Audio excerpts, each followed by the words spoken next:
Films in Focus with David Sterritt is underwritten by The Movie House, your destination for first-run Hollywood and independent movies, and a digital portal to the Met Opera, National Theatre Live, and special events worldwide in Millerton, New York, and on the web, themoviehouse.net. David Sterritt is the editor-in-chief of the Quarterly Review of Film and Video, contributing writer at Cineast, film professor at the Maryland Institute College of Art, Robin Hood Radio's very own critic, she said possessively. He joins us weekly. The films The Card Counter, Wife of a Spy, in Balanchine's Classroom. I defy anyone to not make a sentence out of that. Hi, David. How are you? You've done it. You've made almost a novel out of it. I'm doing okay this week, Jill. How about you? The same. Good. Glad to hear it. Well, yeah, 3 films which actually have absolutely nothing in common with each other, but actually they're all good movies, and they're all interesting movies, especially I think The Card Counter and In Balanchine's Classroom, but let's get to that second one in a little while. The Card Counter is the latest movie from Paul Schrader, who is a really fascinating filmmaker. He has written and directed it, and he's been around for a long time, and to this day, poor Paul Schrader is probably best known as the writer of a movie directed by somebody else. His most famous and maybe greatest achievement was writing Taxi Driver, which was directed by Martin Scorsese way back in the 1970s, and which is just an amazing movie in all different kinds of ways. But Paul Schrader has also directed a whole lot of movies himself, and some are better than others, that's for sure. Among his best movies, I would say, are Affliction, based on a novel by Russell Banks, a very, very fine movie with Nick Nolte and Willem Dafoe, and one that I really like a lot called Light Sleeper, starring Willem Dafoe. And in fact, The Card Counter has a lot in common with that earlier Paul Schrader film. So the main point I'm trying to get across here is that Paul Schrader himself is a very able and experienced veteran filmmaker, and I think The Card Counter is as good as anything he's ever done. It's a really, really, really interesting movie for various reasons. So a little bit about what it's about. Oscar Isaac plays the title character. He is a card counter. That is, he is somebody who is really good at gambling, and he is able to memorize the patterns that the cards are coming up on in some sort of a game in a casino, and thereby greatly increase his chances of winning. He is not, however, some sort of a big deal high roller. He strongly believes in modest betting. That way, he says, even if the casino spots that you are counting the cards, and that's in a way cheating, they won't really mind, because you're not winning huge amounts. And then if you lose, you're not losing huge amounts. And that's what he does. And he's been doing this for a long time. And it's kind of how he makes his living. We find out that he learned some of his skills while he was in prison, although we don't know for a while why he was in prison. But now he's out and he's going around, and he goes from one casino to another. And in fact, if there's another movie that The Card Counter has a lot in common with, it's The Hustler, that fine old movie with Paul Newman and Jackie Gleason and Piper Laurie and various others, which is about pool players. And we have our young pool player, Fast Eddie Felsen, who goes from one tournament to another, one pool hole to another, and places his bets and wins his little amounts of money. And The Card Counter really reminded me a great deal of The Hustler. And in fact, one of the characters in The Card Counter, a very, very minor character who's only on screen for just a moment or two, is called Minnesota Fats, which is the name of one of the big characters in The Hustler. So again, Paul Schrader is working off of some earlier films here and having sort of some fun with little resonances we get. In any case, our main character in The Card Counter, that's what he does. And he calls himself William Tell, not his real name, but that's what he calls himself. And he goes around and places his little bets and earns his modest little living as a gambler. So early in the film, he picks up a protege, played marvelously by Ty Sheridan. Oscar Isaac plays William Tell marvelously. Ty Sheridan plays the protege, whose name is Kirk, very, very well. And it's not clear ever, and this is, I think, a flaw with the movie, as to exactly why William Tell wants a protege or chooses this young man for a protege, but he does. And so he says, I need some company. How about traveling with me, and I'll teach you how to place the bets and how to gamble well and all of that. So there they're going around. However, we also discover very early in the movie that the young man, the young protege named Kirk, has something going on with him. His father was treated very, very badly while serving in Afghanistan in the military. And the person who treated Kirk's father very, very badly is a guy named Gordo, played by Willem Dafoe, one of Paul Schrader's regular actors. And Kirk basically wants to kill Gordo, played by Willem Dafoe. This is at a lot of levels. This is a revenge movie, and so Kirk tries to get now his mentor, William Tell the gambler, to join him in this assassination scheme. So the two of them are traveling around from place to place and having various interactions with the various other people. All the time, Kirk is tracking down the Willem Dafoe character, hoping to kill him and hoping to get William Tell's help in doing this. And that's basically what the movie is about. But what the movie is really, really about is not just these plot machinations. The movie is really very largely about Paul Schrader's fascination with religion and fascination with ideas of grace and salvation and redemption and all of these things. Another huge influence on this movie is the great French filmmaker Robert Bresson. And in fact, this is not really a spoiler. The end of The Card Counter is sort of an homage, and this is not the first time Paul Schrader has done this, almost an homage to Robert Bresson, who strongly believed in many of his films that the best way to be free in your spirit is when your body is confined and completely under control. And more than one Paul Schrader movie has ended up with a character in prison saying, either out loud or at least silently, "Now I am free, because my spirit is free, because my body is now confined." So that's kind of what The Card Counter is building toward all the way. So here's my bottom line on the movie. It's really marvelously acted. Oscar Isaac, Ty Sheridan, Willem Dafoe, various secondary characters, beautifully acted movie. Secondly, a very taut story that moves along, I think, at a very good clip. It absorbed me every moment of the way, just in story terms and character terms. And then finally, it has this fascinating sort of metaphysical dimension to it, where we know that one of the things that is really on Paul Schrader's mind here are questions of almost spiritual grace and redemption.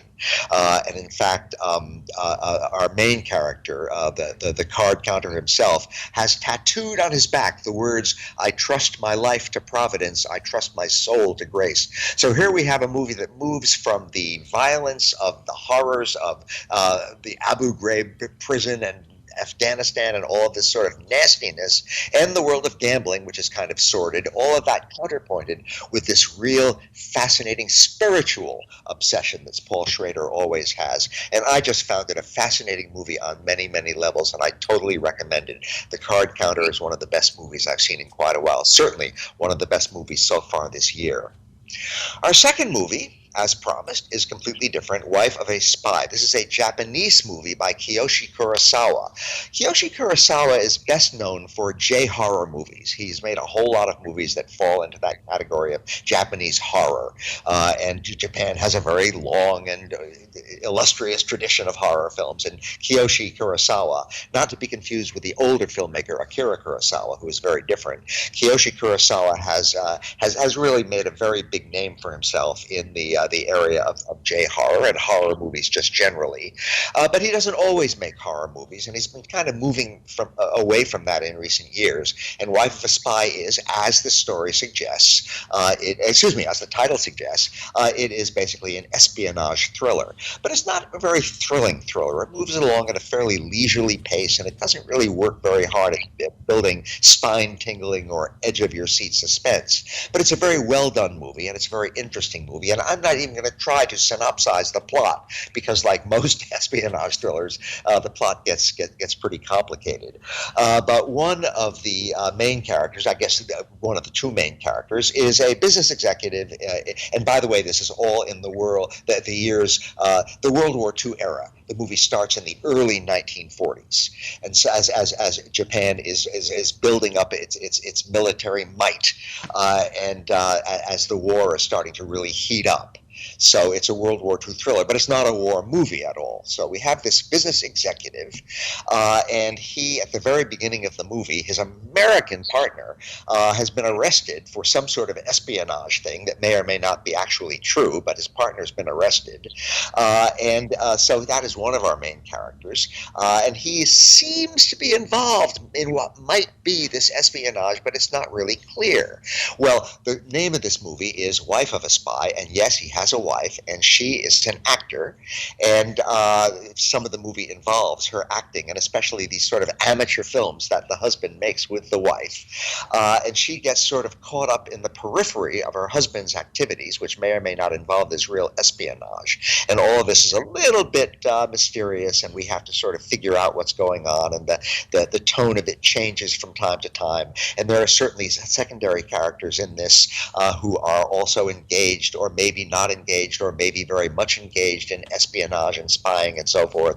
And we have some death occurs along the way, some violence, although the movie is not especially violent itself. And it's all actually rather restrained, maybe too restrained.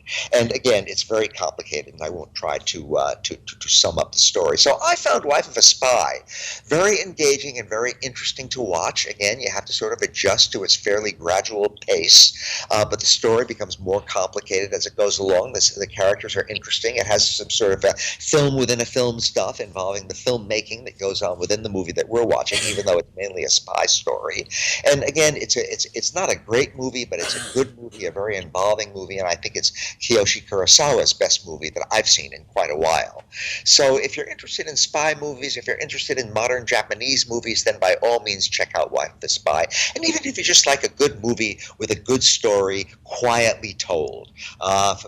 It's a story with some violence in it and some nastiness in it, but again, it's told in a pretty restrained way, and I had a good time watching Wife of the Spy. Not a fascinating movie, but a very interesting movie and a very engaging movie. And so, once again, something completely different. Our final movie for today, Jill, is called In Balanchine's Classroom, and yes, the title character of this documentary is the great choreographer George Balanchine, who really revolutionized ballet around the middle of the 20th century.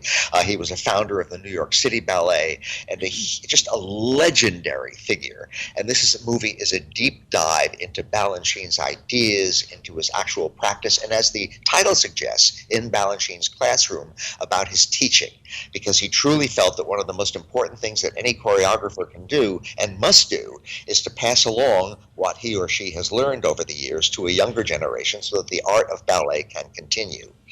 The movie was directed by Connie Hoekman, and it's a really beautifully done documentary. Now, I happen to really like dance a whole lot. Balanchine's practice was it was ballet, but it also overlapped a lot with modern dance techniques, but it was basically ballet. There's a whole lot of dancing on point, what people used to call toe dancing. And we see him teaching his technique to a whole lot of students over many years in archival footage. And it's just fascinating, I found. You learn that he was so exacting and so precise in his techniques and in the way he taught his students. It wasn't just a question of being on your toe or on your whole foot. There were all these gradations in between. You might have a 30-degree tilt to your foot, or you might have an 80-degree tilt to your foot, or anywhere in between. And all of that mattered. All of that counted. All of that had to be adjusted moment to moment by the dancer with this extraordinary technique. And then, of course, there's the way you move your arms, and there's the way you move your neck, and it's the way you move this part of your torso and that part of your torso. And we see him working with his students, and there is nothing that is monotonous about this. We're constantly jumping in the movie among different bits of archival footage from all different stages of Balanchine's career, and then we have some present-day interviews with some of his former students, because he's been dead for a number of years now, them talking and reminiscing and recollecting the way he taught them and his importance as a dancer and as a choreographer. Again, I am a dance fan. I really do love dance. I love ballet. I love modern dance. And so that, of course, made this movie automatically appealing to me. But not every dance documentary is a good dance documentary. Some of them can be pretty boring. And I just found this one to be visually gorgeous. Yes, near the end it gets a bit sappy and sentimental as people start saying, oh, we loved him so much and now he's gone, and I could have done without some of that. But most of the way, I would say the movie's about an hour and a half long, which is not too long, and most of the way through I just found it a feast for the eyes and for the ears, because of course we're also hearing this wonderful music, and something that Balanchine believed in profoundly is that it all starts with the music. and it all rests on the music, and the dance has to come out of the music and has to merge with the music. And so not only is there all this gorgeous ballet to look at over the course of the film, but there's all this gorgeous music to hear. And that was really the word that was in my mind as I got to the end of the movie. This whole thing has been just gorgeous. So, if you're not interested in dance, I would say all the more reason to look at In Balanchine's Classroom. It might get you interested in dance. I just found it such a beautiful thing. Well, such a gorgeous thing to look at and listen to that I just enjoyed it tremendously, tremendously, tremendously. So I couldn't recommend it more highly. So I would say that Life of a Spy is a good movie, The Card Counter is an excellent movie, and In Balanchine's Classroom is a gorgeous movie. So I guess I'm feeling pretty upbeat about the movies this week, Jill, and that is my happy story for you. And that's 2 weeks in a row, so if you're going to want to be a crank, you're going to have to work on it. Thank you very much, David Sterritt. Films in Focus, the films, The Card Counter, Wife of a Spy, and In Balanchine's Classroom.